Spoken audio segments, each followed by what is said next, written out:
Assalamualaikum warahmatullahi wabarakatuh. Waalaikumsalam warahmatullahi wabarakatuh. Bertemu lagi pada pertemuan hari ini. Sebelum kita mulai pembelajarannya, marilah kita baca basmalah terlebih dahulu. Bismillahirrahmanirrahim. Pada pertemuan hari ini kita masuk ke bab pertama tentang perkembangan Islam di Indonesia.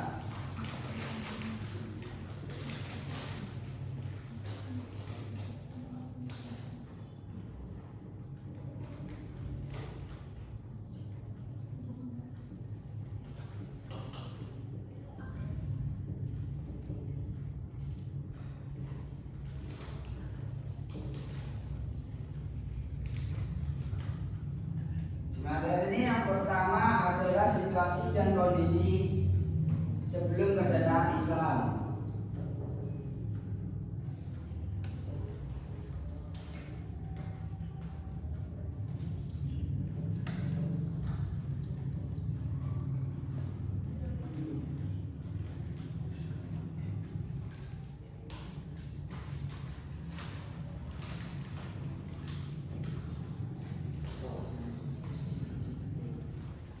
Sebelum Islam masuk ke Indonesia, masyarakat Indonesia telah memiliki kehidupan sosial, politik, ekonomi, dan budaya yang berkembang. Secara geografis, Indonesia ini berada di jalur perdagangan internasional antara India dan Cina. Lalu secara kepercayaan, masyarakat menganut agama Hindu, Buddha, serta kepercayaan animisme dan dinamisme. Yang ketiga,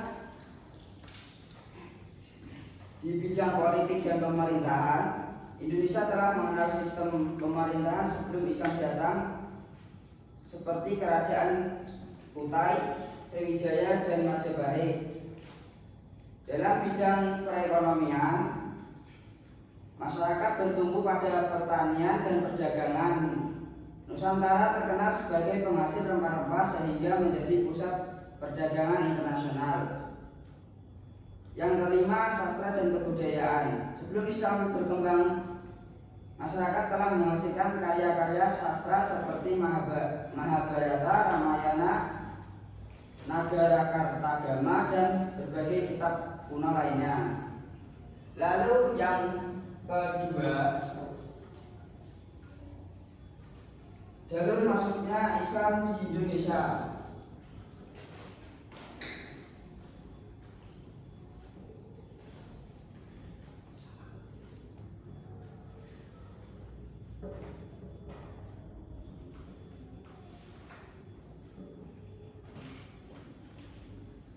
Jalur masuknya Islam ini memiliki 4 teori. Yang pertama ialah teori Gujarat.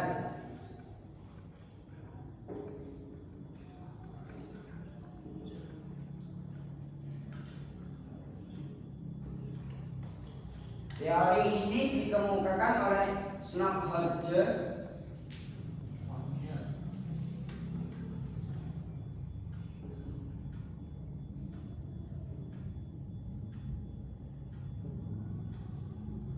Snaphardt ini berpendapat bahwa Islam masuk ke Indonesia pada abad ke-13 melalui pedagang Muslim dari Gujarat. Bukti yang digunakan antara lain kesamaan batu nisan Malik Al-Saleh.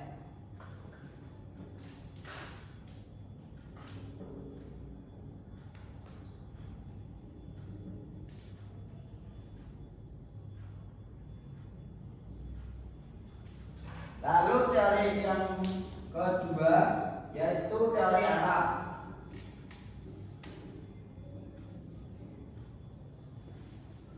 Teori Arab ini dikemukakan oleh Sir Thomas Arnold dan didukung oleh Hamka. Menurut teori ini, Islam datang langsung dari Arab sejak abad ke 7. Melalui para pedagang Arab yang berdagang dan berdakwah di Nusantara.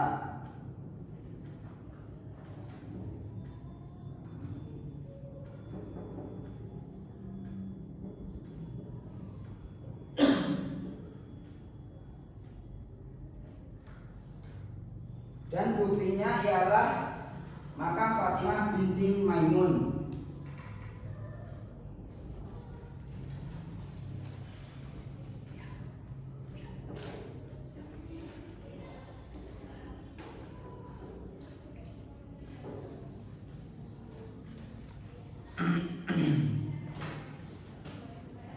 Yang ketiga adalah teori Cina.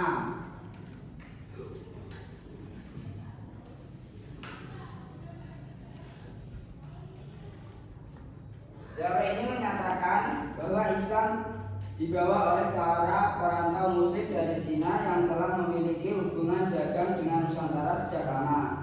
Bukti yang digunakan adalah catatan dinasti Tang.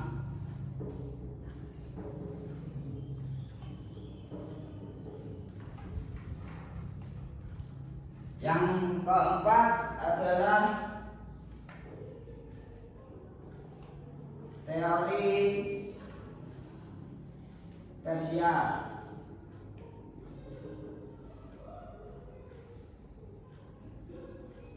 Teori ini dikemukakan oleh Husain Djadiningrat. Dasarnya adalah adanya kesamaan budaya Islam Indonesia dengan Persia, seperti peringatan 10 Muharram atau Tabut dan Bubur Suro. Kesamaan ajaran tasawuf, penggunaan istilah Persia dalam pembelajaran agama dan bentuk batu nisan yang mirip dengan yang ada di Persia.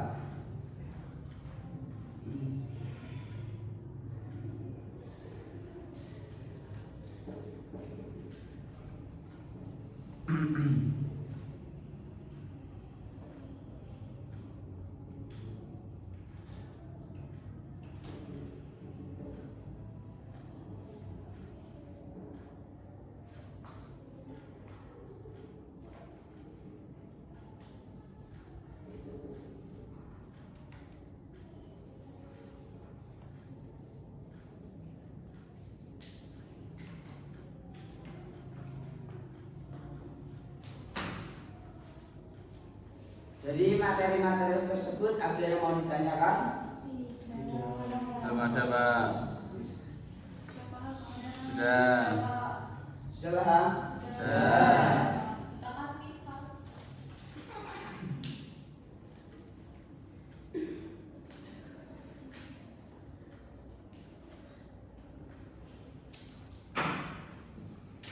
Sudah ditulis? Sudah Pak.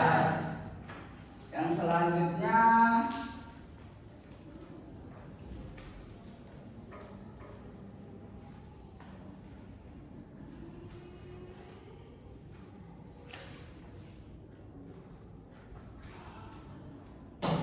adalah strategi dakwah Islam di Indonesia. Penyebaran Islam di Indonesia berlangsung secara damai dan bertahap melalui berbagai strategi. Yang pertama ialah perdagangan.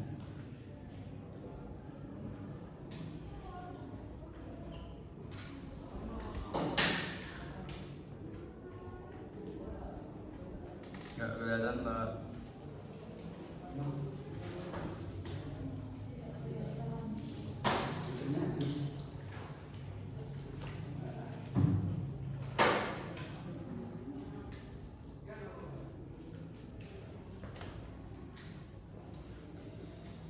Saya iskan dulu Pak. Ya silakan.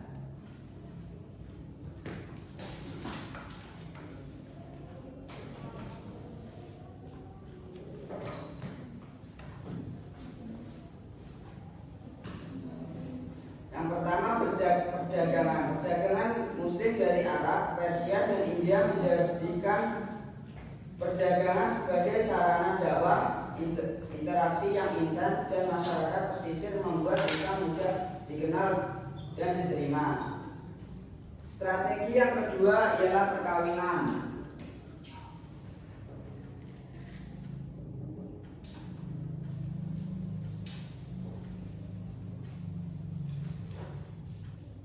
strategi kedua adalah perkawinan. Banyak pedagang dan ulama muslim menikah dengan penduduk setempat. Melalui perkawinan tersebut, Islam menyebar secara alami di lingkungan keluarga dan masyarakat. Contohnya adalah perkawinan Sunan Ampel dan Sunan Gunung Jati dengan perempuan pribumi. Lalu strategi yang ketiga ialah politik.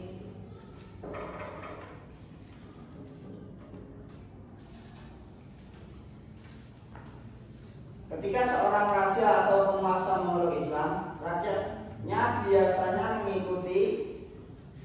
Selain itu, beberapa kerajaan Islam juga memperluas pengaruh Islam melalui kekuatan politik dan pendidik dan pemerintahan.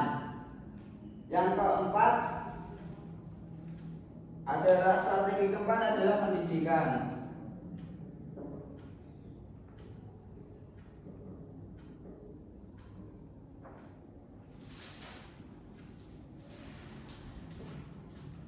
Dalam strategi ini, pesantren menjadi pusat pendidikan Islam yang mengajarkan ilmu agama dan melahirkan kader-kader dai yang kemudian menyebarkan Islam ke berbagai daerah. Pesantren Sunan Ampel dan Sunan Giri merupakan contoh penting pada masa awal Islamisasi. Strategi yang kelima ialah kesenian.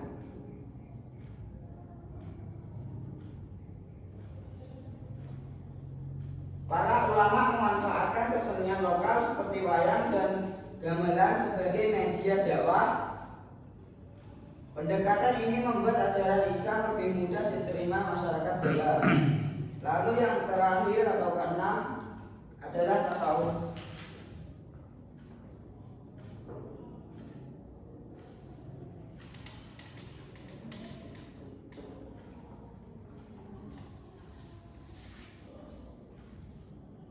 Para sufi menyebarkan Islam melalui ajaran tasawuf yang menekankan kesederhanaan, kedekatan spiritual, dan penyesuaian dengan budaya masyarakat setempat. Jadi materi-materi tersebut ada yang mau ditanyakan? Tidak. Karena waktu pembelajaran kita sudah selesai, saya memberikan tugas untuk murid-murid membaca bab 2 tentang kerajaan-kerajaan Islam. Membaca aja, Pak. Ya, dibaca saja.